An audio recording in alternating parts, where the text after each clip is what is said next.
네, 여러분 안녕하세요. 반갑습니다. 강남 백수영입니다.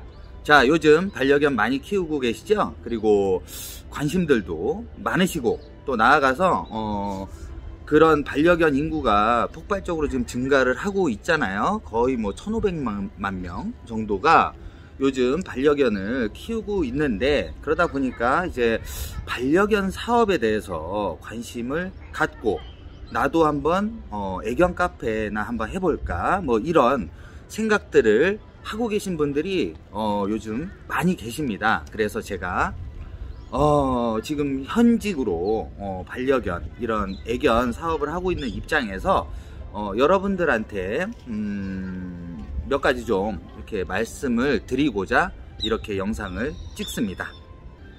네, 저는 지금 현재 제주도 서귀포 신화월드에 위치한 애견 복합센터를 운영 중에 있고요. 애견 카페, 애견 호텔, 그리고 유치원, 애견 미용까지 한 번에 이용하실 수 있는 그런 파크를 운영하고 있는 중입니다.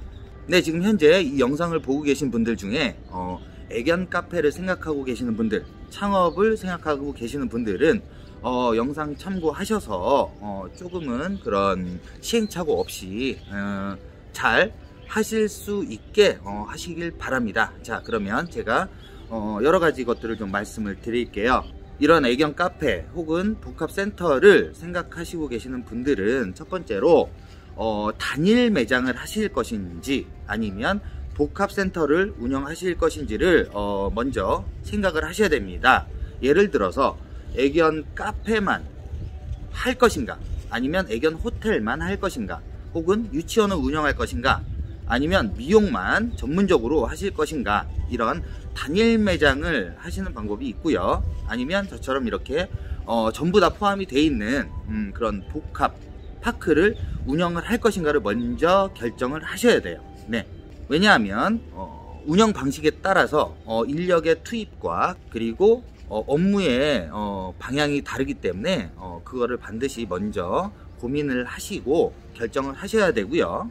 그리고 그것이 결정이 된 후에는 숙련된 직원의 채용, 네, 그러니까 전문 인력을 배치하는 문제가 이제 발생을 합니다. 근데 막상 시작을 하시게 되면 생각보다 여러분들이 원하는, 그리고 그런 전문적인 기술을 갖고 있는 경력자들이 생각보다 많지가 않다라는 사실 염두하시길 바랍니다. 왜냐하면 이미 그런 분야에 대해서 전문적인 지식을 가지고 있고 경력을 갖고 있는 분들은 어딘가에서 현재 일을 하고 계시기 때문에, 여러분들이 만약에 그냥 쉽게 당장 구하실 것 같으면 경력이 좀 모자란, 그러니까 아직 초보인 상태의 그런 분들을 데려다가 직접 교육을 시키는 방법 외에는 사실 다른 방법이 없고요.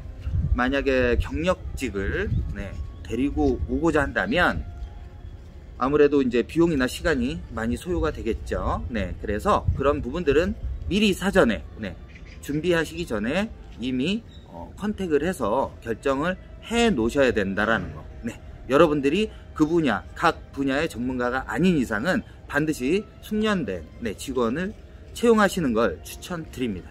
자, 그리고 또한 강아지를 좋아하는 마음과는 별도로, 이거는 말 그대로 사업이기 때문에 여러분들이 내가 단순히 강아지를 오래 키웠고 강아지를 너무 사랑하고 좋아한다 라는 마음으로 접근하시면 모든 사업이 그렇듯 숨어있는 변수들, 그리고 그런 잠재되어 있는 그런 리스크들에 적절하게 혹은 그때그때 대응하시기가 힘드실 수 있기 때문에 제가 지금부터 그런 리스크들에 대해서 또 말씀을 드릴 겁니다. 자, 일단 여러분들이나 혹은 여러분들이 채용하는 직원들, 처음에 강아지를 사랑하고 좋아하는 마음으로 이 사업을 시작하려고 하시는 경우가 대다수일 텐데, 자, 이 부분에 대해서 좀 말씀을 먼저 드릴게요. 그런 상황일 경우 장단점이 분명히 존재를 하는데, 일단 장점은 여러분들도 아시겠지만 강아지를 사랑하고 좋아하다 보니까 조금 더 애착을 가지고 일을 하실 수 있고, 그리고 또 항상 일을 하시면서 즐거운 마음을 가지고 일을 하실 수 있다라는 거가 유일한 장점이라고 말씀을 드릴 수가 있어요. 그리고 나머지는 무엇이냐? 단점이 생각보다 많이 존재를 합니다. 네, 일단 내가 나의 강아지 혹은 상주견을 데리고 있는 상태라면 아무래도 사람이란 게 인지상정이다 보니 차별이 이루어질 수밖에 없어요. 어쨌든 이런 공간은 손님들의 강아지를 받고 그리고 손님들의 강아지를 케어를 해야 되는 공간인데, 아무래도 나의 강아지가 함께 있다 보면 뭐 싸움이 일어날 수도 있고 뭐 아니면 문제가 발생할 수가 있는데, 그럴 때마다 견주 입장에서는 자기 강아지의 편을 들 수밖에 없게 돼요. 네, 그러다 보니까 아무래도 서로 서운해지는 감정이 생길 수도 있고, 혹은 문제가 발생됨에 있어서 객관적으로 정확하게 처리하기가 힘든 상황이 왕왕 발생을 하기 때문에 가급적 여러분들이나 혹은 직원을 채용할 시 본인의 강아지를 안 가지고 있는 사람을 저는 추천을 드립니다. 또한 업주 입장에서는 모든 손님의 강아지를 차등 없이 골고루 예뻐해주고 케어해주고 해야 되는 게 주 업무가 되는데, 우리의 강아지를 먼저 케어하게 되는 순간 이 사업은 끝난다고 보시면 되겠습니다. 네, 무슨 말인지 아시겠죠? 또한 이런 일을 시작하면서 본인이 이미 경력이 오래됐거나 혹은 이쪽 분야에 전문적인 지식을 갖고 있는 경우보다 아무래도 이제 그런 하고자 하는 마음으로 먼저 창업하시는 경우들이 많다 보니 그런 차곡이 쌓여있는 전문적인 지식이 부재인 경우들이 상당수 있다라고 저는 생각을 합니다. 그러다 보니까 이 일을 하면서 발생되는 그런 리스크에 대한 대처 부분에 있어서 많이 미숙하거나 혹은 대처 방법을 모르는 경우들이 많이 있어서 반드시 그런 지식들을 빠르게 습득하시길 바랍니다. 예를 들면 강아지들에 대한 그 포괄적인 이해, 다음에 그런 견종들 간의 습성, 또한 이런 아이들이 성장함에 있어서 발생되는 성장에 따른 개별적인 케어, 내지는 아이들이 이제 그런 아프거나 혹은 어떠한 문제가 생겼을 때 그런 원인들에 대한 공부들을 꾸준히 해 놓으시면 만에 하나 발생될 수 있는 그런 사고에 대한 대비라든지 혹은 응급처치를 여러분들이 신속하게 하실 수 있고, 또한 교육에 따라오는 그런 방법들, 이런 것들도 여러분들이 분명히 학습을 하셔야 되는 부분들이고, 실제로 다양한 견종들을 만나면서 여러분들이 직접 아이들을 대하면서 충분히 느끼고 또 교감을 하면서 여러분들이 배워 나가셔야 되는 부분이기도 합니다. 여러분들이 이제 창업이나 혹은 이런 것들을 준비함에 있어서 가장 중요한 것들, 운영 자금 그리고 지출에 대한 문제죠. 여러분들이 어떤 사업을 하시던 혹은 이 사업이 처음이던 상관없이 모든 사업에 동일 적용되는 것들이 있어요. 바로 매출과 지출에 대한 문제.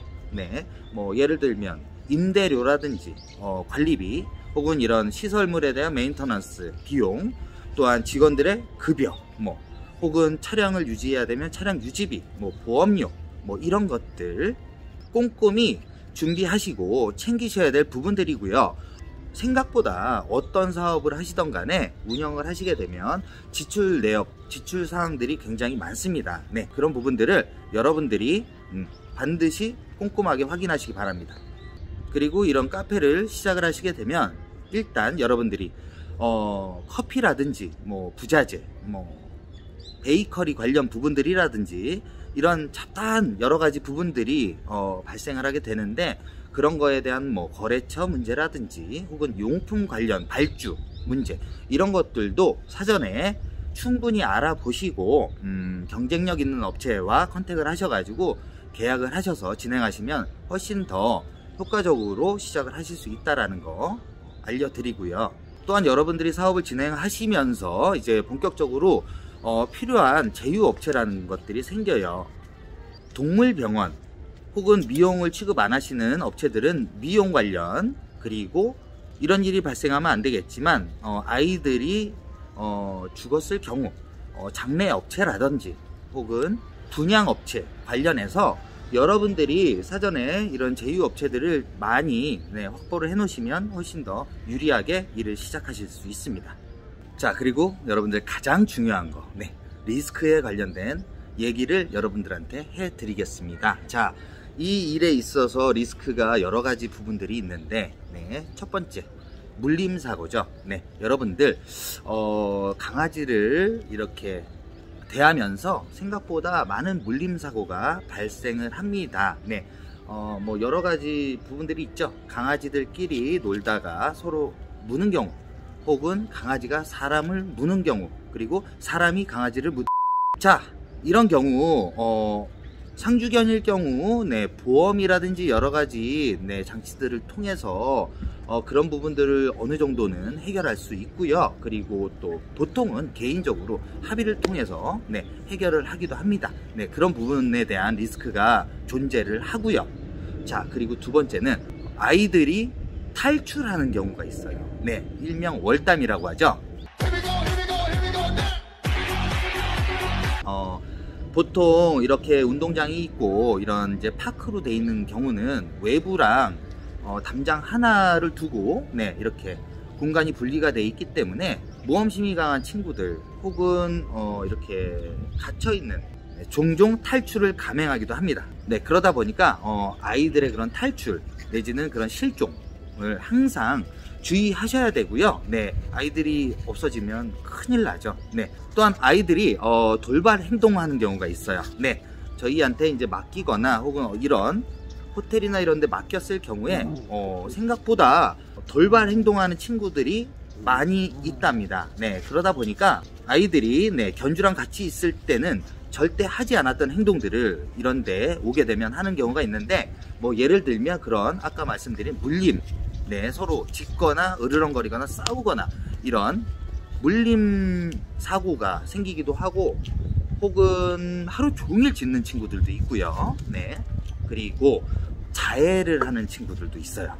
스트레스를 받아서 견주랑 떨어져 있으면 이런 분리불안이라고 하죠.